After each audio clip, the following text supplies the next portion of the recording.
Hello my नमस्ते to all of you. I hope आप सभी स्वस्थ और खुश होंगे। ममा एंड बेबी की इस सीरीज में आज हम बात करने वाले हैं क्या छोटे बच्चों को नजर लगती है, इसके बारे में हम जानेंगे। तो ज्यादा टाइम न लेते हुए आइए इस वीडियो की शुरुआत करते हैं। तो आपने देखा होगा कभी कभी हमारे बच्चे ज्यादा रोते हैं तो हमारे घर की दादी नानी या पुराने बुजुर्ग कहते हैं कि इसकी नजर उतार के देख लो, हो सकता है किसी की बुरी नजर लग गई हो। इसके पीछे कितना सच है आज हम इसके बारे में जानेंगे।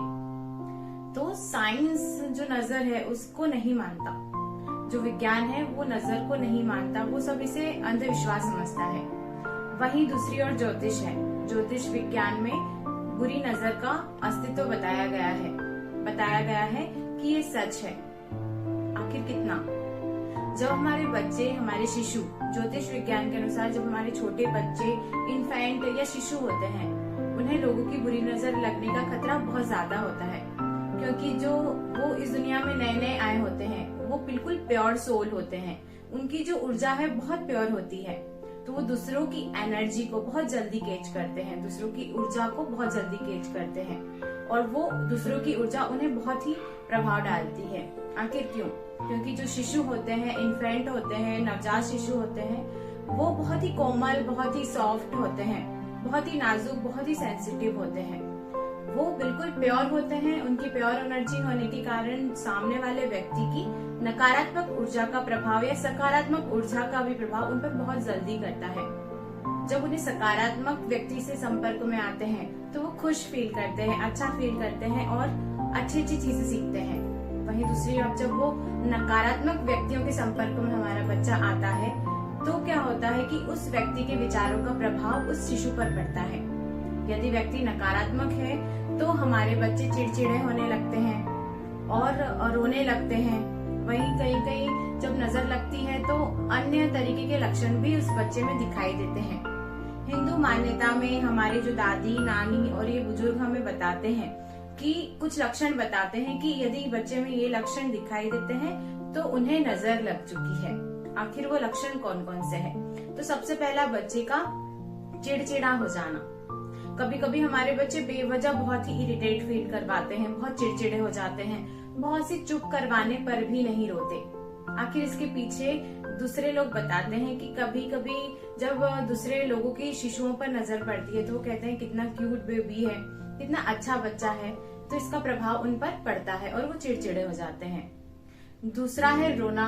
कंटिन्यूअसली जब बच्चा रोने लगता है तो हो सकता है उसे नजर लगी हो। तीसरा है कि उसकी पॉटी में से या उसके पास से एक स्मेल आना, अजीब तरह की स्मेल आना। जब इस तरह की कोई स्मेल आती है तो हो सकता है उसे नजर लगी हो। उसके बाद एक्टिव ना होना। यदि बच्चा रोज एक्टिव है, बहुत खेलता खूलता खुश रहता है, वहीं दूसरी ओर जब वो एक्टिव ना दिखे, उदास लगे या कोई मूवमेंट कम करे तो हो सकता है उसे दूसरों की नजर लगी है। तो ऐसे कुछ लक्षण हमें दिखाई देते हैं। ये लक्षण बहुत सारे हो सकते हैं। तो क्या होता है कि महिलाएं या जो माताएं होती है वो अपने शिशुओं को लेकर बहुत ही सेंसिटिव होती है, तो वो क्या करती है, कुछ न कुछ उपाय करती है ताकि बच्चों की नजर उतर जाए। अगर मैं अपने बारे में बात कहूँ तो हमारी जो बेटी देविका है वो अभी 4 मंथ के समथिंग हो चुकी है। तो हम भी पहले तो मैं इन चीजों को नहीं मानती थी, लेकिन जब वो रोती है तो क्या होता है कि मैं भी कई टोटके यूज करके, कई उपाय करके, कई प्रयोग करके उसकी नजर उतार देती हूँ। पहले तो मैं नहीं मानती थी, लेकिन अभी मैं इन चीजों पर ट्रस्ट करती हूँ, क्योंकि जो बेबी गर्ल है, मदर्स होती हैं, वो अपने बच्चे की हेल्थ को लेके कंसर्न होती ही हैं। तो सेम वैसा ही मेरे साथ भी है। तो हम कुछ उपायों को करते हैं, तो हम इन उपायों का यूज करके हमारे बच्चे की नजर उतार सकते हैं। तो आइए जानते हैं कि वो उपाय, वो प्रयोग कौन से हैं। तो सबसे पहला प्रयोग, जब हम शिशु को या बच्चे को नहलाते हैं तो हमें क्या करना चाहिए? जब बच्चा पूरी तरह से नहा ले तो क्या करना है, हमें अपनी जो मुट्ठी में थोड़ा सा पानी लेना है और उस पे 7 बार उसार के फेंक देना है। जब हम 7 बार ऐसे उस पर बच्चे को पूरा गोल घुमा के उसार के फेंकते हैं और उसके बाद उस पर पानी डाल देना है, फिर क्या होता है, हमें ये बोलना है उस टाइम पे कि जितनी भी अजर नजर जो भी चीजें हैं वो हमारे बच्चे की उतर जाए।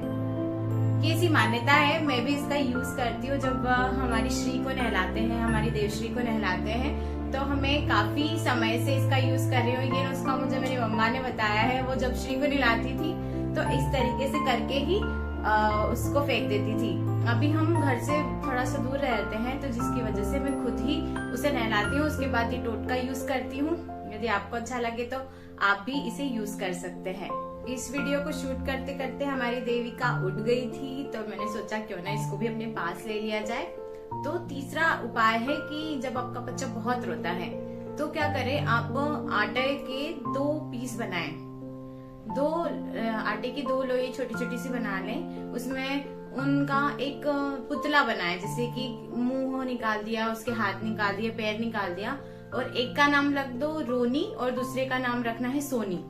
तो जब हमें क्या करना है, उन दोनों को बच्चे के ऊपर से गोल घुमाना है 7 बार। और जो रोनी बाहर जाके वो रोनी को बाहर फेंक देना है और सोनी को ले जाकर अपने बेबी के पास सुला देना है और कहना है कि सोनी तू भी इस बच्चे को सुला दे। तो ये मेरी दादी नानी का नुस्खा है, उन्होंने मुझे बताया है। और मैं जब शायद बचपन में थी तो मैं भी बहुत रोती थी, तो वो मेरे लिए इस टोटके का यूज उन्होंने किया है। तो मैं भी अपनी श्री के लिए, देविका के लिए मैंने ये टोटका बहुत यूज किया है, तो आप भी इसे यूज कर सकते हैं। चौथा है कि हम मिर्ची का इस्तेमाल कर सकते हैं। जो मिर्च होती है, लाल मिर्च होती है, हमें बच्चे के ऊपर से 7 बार घुमाना है और उसे किसी जलती जगह पर फेंक देना है। मतलब जैसे हम कंडे का यूज करके, कंडे जला करके उसमें लाल मिर्च डाल देते हैं तो इसमें माना जाता है कि बच्चे की नजर उतर जाती है। नेक्स्ट, हम बच्चे की नजर उतारने के लिए राई और नमक का इस्तेमाल भी कर सकते हैं। हमें 7 या 21 बार बच्चे के ऊपर से उस राई नमक को निकालना है और उसे बाहर जाकर फेंक देना है। पर ध्यान रहे कि ये जो टोटके हैं, ये जो प्रयोग हैं, हमें शाम के समय, संध्या के समय, जब 6 से 7 बजे के समथिंग जब हम दियाबाती करते हैं तब हम इस्तेमाल करते हैं, तो इसका प्रभाव ज्यादा दिखाई देता है, ऐसा माना जाता है। तो होप आपको ये वीडियो अच्छा लगा होगा।